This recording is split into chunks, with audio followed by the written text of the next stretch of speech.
I could do that. And back when I first started tattooing, I was only paying $280 for that shop. It was a tattoo. Even back then it was a tattoo. So I could take and shut down for months on end and travel in the winter. And that's why I ended up going to Japan and all these other conventions and stuff. It's very, very fortuitous. Yeah. Tell me about Japan. What about Japan? What about it? Yeah. Well, here again, through Ed Hardy, I heard about, I guess it was Oguri. But there was a guy called Owada, or Ken, who had a little tiny club. He sent him $10 and he sent you a thing, you're a member of the club. So that was it. Kind of like Spalding, he sends you a thing. Yeah, it's a clean shop, you bought equipment from me. It's clean. So yeah, whenever they're blind, I was doing, no idea. End up in Kifo City, I don't know, middle of January, just freezing my balls off. Couldn't find, I found his place, but he wasn't there. Years later, I heard he was in jail. Who knows what it was, But I tracked out Owada, and he spoke English. He's a businessman, a lot of money, a little motorbike. He's driving me all over Yokohama.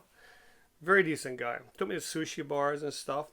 And he was the one who introduced me to the up-and-coming Horiyoshi 3 Yoshida Nakano. And Nakano was doing the hand poke, and that's what I was interested in. But because I was one of the very first white guys to show up, they really treated me well. There was an English gap, but they had a lot of businessmen around them, and they all spoke English enough that we could communicate with. So we go to a lot of sushi bars. They would take us out to the old tattooists, but the bodysuits just look black. Hand poke stuff, But the hand poking stuff is interesting. People don't realize that the outliners aren't one needle. They almost look like a shading, almost look like a 7 mag, that kind of shit. Not that double row, but when they prick you, it's a little bit like when the Samoans hit you. You got a big chunk about this long. It wasn't quite that, it was about this long. But they would hit you and you go jab, jab, jab. So they actually a little jab. And you can actually see it now that it's blended a little bit. Like you see little jabs like it all the way around. What screwed them up is trying to go around corners. Straight lines weren't bad and they're pretty fast. Not as fast as a machine, but fast enough. But going around corners is a bit of a bitch. And the shading, well, that was 45 needles. Tiers of 3. He would glue them. Long, slow process. They weren't like, sorting them. And they weren't sterilizing things either. He used to take, what he called penicillin crystals. I think what it was our carbolic acid. Make a solution up and throw it in his pigments like that. But then it was a very small group of men he was tattooing. And it wasn't hepatitis. Then when he was shooting up like they do here in Vancouver or San Francisco in a tenderloin, So things are pretty clean.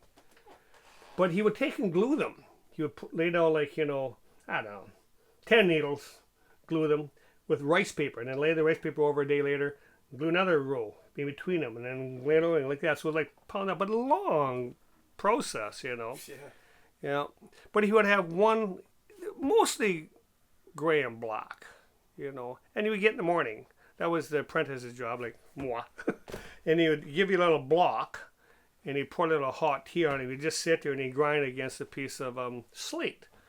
Rub it and rub it and rub it, But you were sitting around watching what's going on, too. And it was like, it was almost like you're getting high just from being in this Japanese studio with all these big men. These Japs are pretty big. They're not like little Chinese, they're big men. And they're proud of their guts. They walk around with their guts hanging out like, solid, So yeah, that's, that's what he's doing, is tattooing. And if he did color it, he would have a little pot and he would have a separate little group. He was going from wood into fiberglass. He was actually using fiberglass poles at the time. So he'd take these little glued things and he'd wrap them on with cloth, with string, and the string would actually help hold a lot of the pigment in there. Yeah.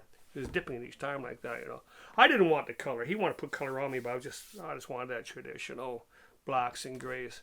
But like I was explaining earlier, this gray here, very subtle. This is not done watered down like we would do a diluted gray, and it wasn't like Davie used to use a lot of that opaque grays, mixed it with white and kind of had that very soft kind of. This was just superficial. He would just barely touch the skin. Very, very subtle. Yeah, neat stuff. Yeah, incredible. And you gave him a tattoo machine? Well, yeah, that was the trouble. You know, I went there several times, and I was in my 20s, didn't have a whole lot of money. And I could have a whole lot more fun in the Philippines.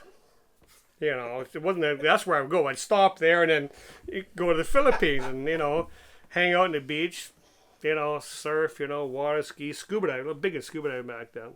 Do a little poking on the beach, you know, by hand. Didn't know what the fuck I was doing, but better I learned there than here in Vancouver. And then last time I went back, I was just flat broke, and he'd done all this lining. I says, you know, fuck, the truth is I don't have any money left.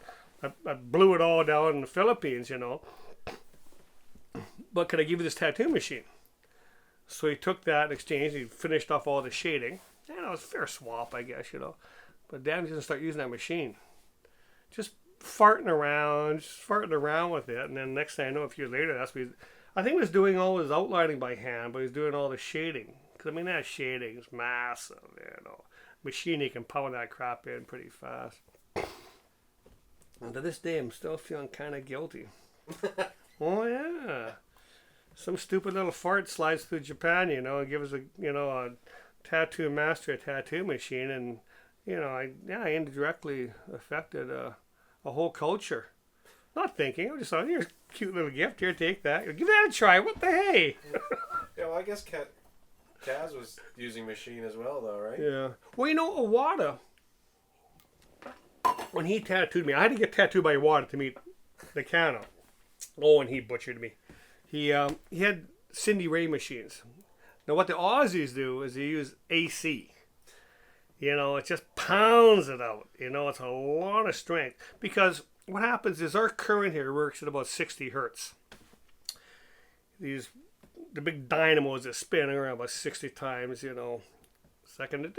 That's fast. I've been inside of them down in Tasmania. I've actually been inside of these dynamos. You actually see them moving. It's like when you look at a fan, you can actually catch, you can actually stop the movement. It's like that, you know. So, yes, it's 110 volts, sometimes 220, depending if you double them up like that. But it's about 60 hertz. And so what you do is you capture that. So there's a spring, but there's no break in a spring. It's not cutting the circuit. What's making that thing go up and down is the 60 hertz, the 60, you know, it's slower, but you crank it, it hits hard. Yeah. Not bad for shading, but oh god damn it, you know, pretty hard for outlining. So a water really chewed me. I actually ended up getting infected. One of the few tattoos I got infected. Down in Malaysia, in the jungle too, and just oh Christ, you know. Finally, I was doing antibiotics, bought a bunch. In Singapore, you walk in a pharmacy and give me this, and then they give you a bunch of, you know, Chinese medicine too. Finally, I was just swimming in the ocean every day. That's what finally healed up that tattoo. It was ugly. Heavy scarring. Brian Zuck finally cleaned it up for me years later. I was in Indonesia.